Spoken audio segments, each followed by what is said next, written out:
मेरे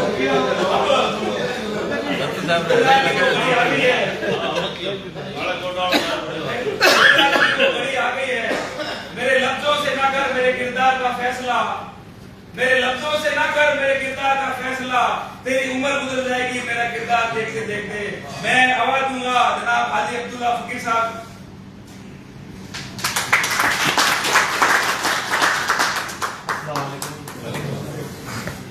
मेरे से पहले सभी वक्ताओं ने अपनी अपनी बात रखी।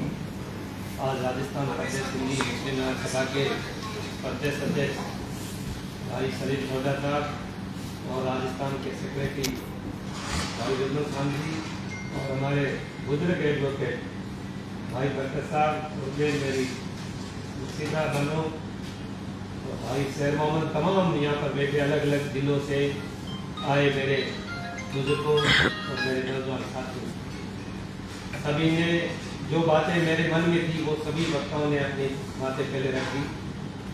और मैं कोई इतना बड़ा आदमी नहीं जो आपको सुझाव दूं, पर छोटी सी बात रखना चाहता हूँ। जिस प्रकार से हमने राजस्थान प्रदेश सिंधी मुस्लिम महासभा का गठन किया है, इस प्रकार से हम बहुत जल्दी जिला इकाइयों का गठन हो जाएगा तो वो जिला इकाइयों वाले जल्दी तहसील इकाइयों का गठन करेंगे। इस प्रकार से पूरा हमारा एक महासभा पूरी तैयार हो जाएगी, चैनल तैयार हो जाएगा। और हमारा ये अलग अलग आपने बिंदु रखे हैं, अलग अलग सुझाव भी दिए हैं। हम सिर्फ एक बिंदु पर फोकस लेकर के चलते हैं, एजुकेशन हमारा एक ही बिंदु रहे। हम पहले एजुकेशन कैसे अपने समाज में देखें। जब एजुकेशन आ जाएगी, शिक्षा आ जाएगी, तो ये कुर्सियां अपने आप धीरे धीरे खत्म होने शुरू हो जाएगी। तो हम बड़ा जलसा रखेंगे, सभी सिंधियों को बुलाएंगे, उससे कुछ नहीं होगा। हम पहले जिला स्तर पर हमारी जो प्रतिभाएं हैं उनका हम सम्मान करते हैं। राजस्थान प्रदेश सिंधी मुस्लिम महासभा की तरफ से हम जिला स्तर पर एक कार्यक्रम करवाते हैं और उसमें हम अपनी प्रतिभाओं को बुलाते हैं। तो उसमें उस प्रतिभाओं के साथ जो वहाँ के पंच पटेल या मौजूद आदमी हैं, उस कार्यक्रम में उनको भी हम साथ में शामिल करते हैं। जो हमारा उद्देश्य है कि जयपुर में हॉस्टल बनाना और जोधपुर की हॉस्टल का काम पूरा करना, हम वो दोनों उद्देश्य उनके बीच रखेंगे तो हम इंशाअल्लाह अपनी बात में कामयाब। 3 साल से लगातार सलीम साहब भी यात्रा कर रहे हैं और बरकत साहब भी। सलीम साहब की यात्रा आपसे ज्यादा होगी, उनका जयपुर का रहा ज्यादा प्रोग्राम। तो ये भी 1.5 लाख किलोमीटर घूम रही और आप में भी उद्देश्य शिक्षा है। तो इंशाअल्लाह हम ये उद्देश्य आपका दोनों का पूरा कराएंगे और पूरी मदद करेंगे। हमने निर्मल साहब और सलीम साहब आए, हमने अपनी तरफ से 5 लाख रुपए की घोषणा और आपको 5 लाख रुपया बराबर रख दिया। और जयपुर हॉस्टल में और जरूरत पड़ेगी तो पूरी मदद करेंगे।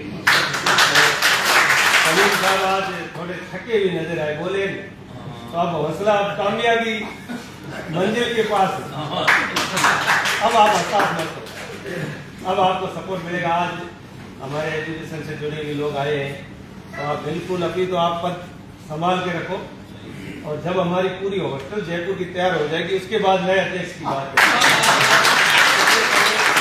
आप बिल्कुल रखना मत कि हम आपको बीच में छोड़ दें और धक्का लेके आए। पहले आपने ये बेड़ा उठाया है तो ये पहले ये पार करना है।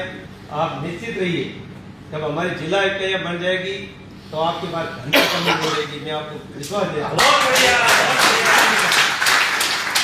जब हम झोली लेकर निकलेंगे तो खाली कहीं से भी नहीं आएंगे इंशाअल्लाह। आज यही समाज जो अपन अनपढ़ कहे, भले कितने भी बातें इसमें बुराइयां निकाले, हजारों मंदिर से चला रहे, करोड़ों रुपए दे रहे, करोड़ों बाड़मेर, जैसलमेर, जोधपुर के मदरसों का अपना हिसाब संभाले तो फिर वो अरबों रुपए से बाहर मामला जाए। और जब अपन ये हॉस्टल की बात है निकलेंगे तो अपना ये भी आंकड़ा पहुंच जाएगा, आप चिंता मत करो। किसी से भी जुड़े रहो, हर आदमी का अपने विचार कर और समाज की बात के लिए एक होकर के लड़े। अब हम मार साहब ने जो निकाली ये बात मन की, इस बात में कोई गलती कमी नहीं है, सही बात है।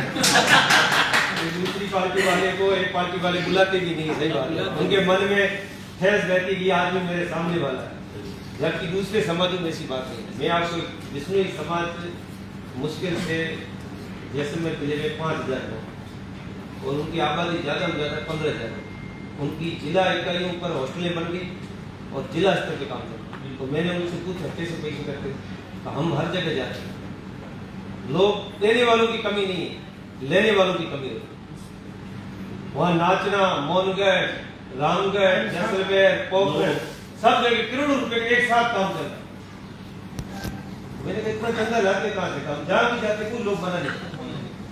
तो वहाँ जैसलमेर में समाज की आपका 15,000 पॉपुलेशन नहीं है, तो भी पूरे राजस्थान की बिश्नोई वहाँ मदद कर, यहाँ तक कि पंजाब की बिश्नोई भी मदद करती पड़ती।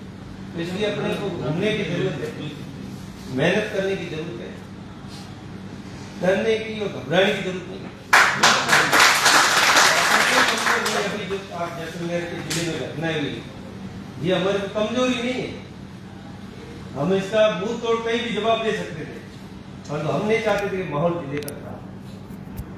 एक बार माहौल खराब हो गया तो हमेशा ही खराब हो जाएगा। मैं देखता हूँ कुछ ऐसे अपने राजस्थान के अंदर ऐसे जिले भी है, कस्बे भी है, हर साल वहां दंगा होता। क्योंकि एक बार जब दरार पड़ जाएगी तो उसको वापस सही करने में कई वर्षों लग जाएगा। इसलिए हम डर के नहीं, खौफ से नहीं बैठे, हम चाहते भाईचारा बना रहे। और अब जब सरकार होती है, उनकी अपनी डबल इंजन की सरकार है, तो वो ताकत से काम करे, तो इंशाल्लाह ये सब चीजें घटाए सब मिट जाएगी और सब अच्छा सुनहरा मौका आएगा इंशाल्लाह। साहब को और सलीम साहब को दोनों को थकने नहीं देंगे। हम आपके साथ कंधे से कंधा मिला करके खड़े रहेंगे और आपकी दोनों हॉस्टलों का काम पूरा करवा के देंगे इंशाल्लाह। आगे संभालने का जवाबदारी आप लोगों को रहेगी, वकीलों और टीचरों की रहेगी कि आप संभालना, आप चलने में हम कमी नहीं आएंगे। और अपने मैंने कहा पहली बार उदयपुर, भीलवाड़ा, बांसवाड़ा से पहली बार सुने सिंधी मुस्लिम बढ़िया रहते हैं। ठीक है, जो जनगणना होगी इसमें अपने को सिंधी मुसलमान लिखवाना जरूरी है।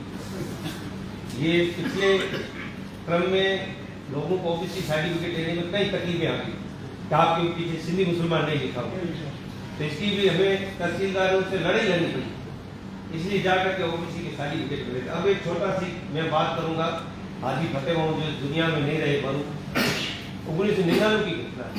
अशोक गहलोत पहली बार के मुख्यमंत्री थे और मैं साथ में था, जोधपुर हाउस में खाना था।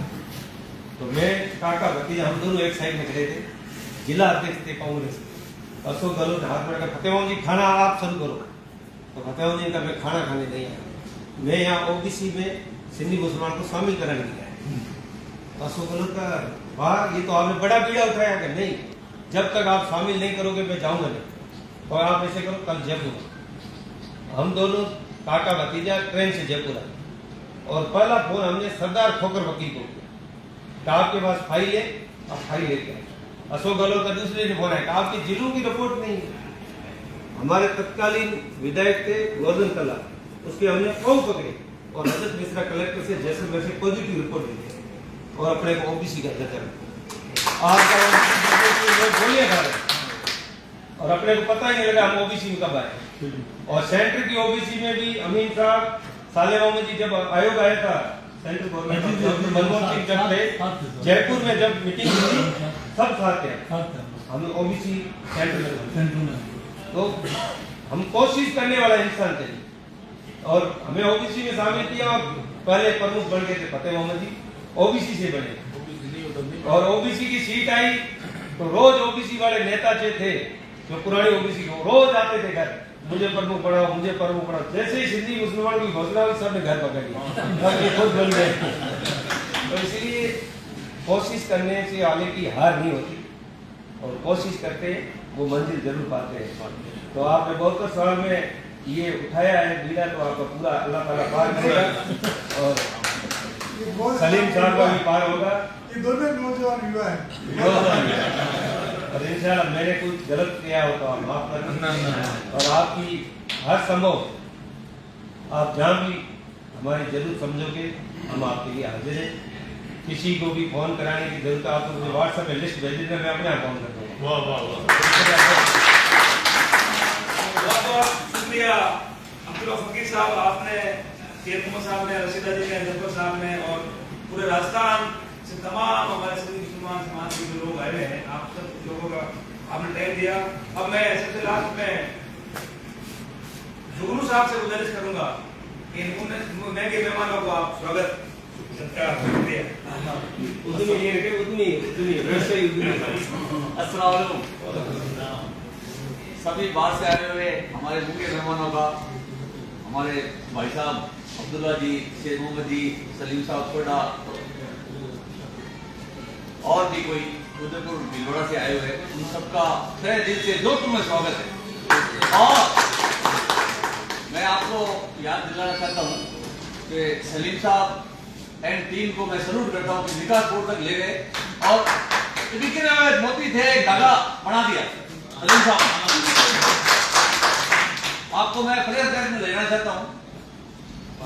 मैं 12 साल का था जब वो मास्टर सरकार खान जी टीम ने हमारे सिंधियों का बोला है शिवाजी गेट में, जहाँ एक सिंधी मुस्लिम सम्मेलन कराया। एमपी से, गुजरात से अपने भाई लोग आए थे गजब की तादाद, और गाजी फकीर साहब को सदर दी, अध्यक्ष की, और 3 दिन चला वो सिंधी सम्मेलन। ऐतिहासिक रहा, मेरे को अभी भी याद है। उसके फोटोग्राफ भी मैं शेयर करूंगा ग्रुप में। तो उस वक्त ना तो कोई सोशल मीडिया थी, ना कोई बात था। वो बाड़मेर वालों ने तो हाथों हाथ जाके ही मान साहब कहते हैं अभी भी मेरे को कि वहां तो उसने बढ़ा दिया, जोधपुर वाले पीछे रह गए। वो अपने इस बैनर के तले रहेंगे जब भी जीत है। राजनीतिक जो है खेमाबंदी वो अलग रखो, बिजनेस खेमाबंदी अलग रखो, या पर्सनल ताल्लुकात अलग रखो। मैं 2013 में गन लाइसेंस बनाने गया था, तो मैंने देखा हमारी पहचान राजस्थान जातियों में 71 पे सिंधी मुस्लिम कौम पे, ना कि जातियों में। अब बीकानेर वाले कहते हैं कि हम सिपाही हैं, ये इल्मी जी महल लगाते हैं, या कोई राजट लगाते हैं, या कोई कलर लगाते हैं फौजी वाले, पर उनका सबका बाप ये सिंधी है। ठीक है ना? तो ये सिंधी पहले, ठीक है। और मैंने सलीम साहब छोटा को अर्ज किया था कि वहाँ मैं व्यवस्था कर ले, हम वहाँ गमना साइड में और बड़ा सत्र का प्रोग्राम करेंगे। नहीं अभी 30-40 जने आएंगे, आगे से कोई करेंगे। जोधपुर वाले तन मन धन से हाजिर है। और अपना जो राजस्थान में ऐसे हमारे देख लो बैठे हैं, तो अल्लाह का कदम है, कभी भी सेनेटर थी वो झाड़ तो वो पीछे रखेंगे अपना सेनेटर। ये बात है, ठीक ठाक होना चाहिए, आपसी वो नहीं होना चाहिए से। और दूसरा भी मैं वो मेरा पर्सनल राजनीतिक फायदा हूँ, मेरी कौम पहले, झाड़ राजपूतों क्या है, मेरी कौम पहले, बाद में कांग्रेस पार्टी, बाद में बीजेपी, बाद में कोई और पर्सनल, मेरी कौम पहले। स्वागत और बहुत बहुत सारे मेहमानों से गुजारिश करूंगा कि आने का वक्त जो है और इधर हाथ धोए और खाना 1 मिनट 2 मिनट। आज का मीटिंग का लगभग हुआ जो निचोड़ है वो है कि एक तो जिला इकाई का गठन, जिला के लोग जो आए वो अपने जिला अध्यक्ष का नाम अगर सर्वसम्मति से आपको दे देगा, जैसलमेर से, बाड़मेर से, बालोतरा से, पाली से, शिवहर से अपना नाम वो सजेस्ट करते। हमारा किसी में कोई इंटरेस्ट नहीं है, जिला के लोग तय कर लेंगे हमारे जिला अध्यक्ष होगा, वो अपने कार्यक्रम में जिलों में जाना पड़ेगा।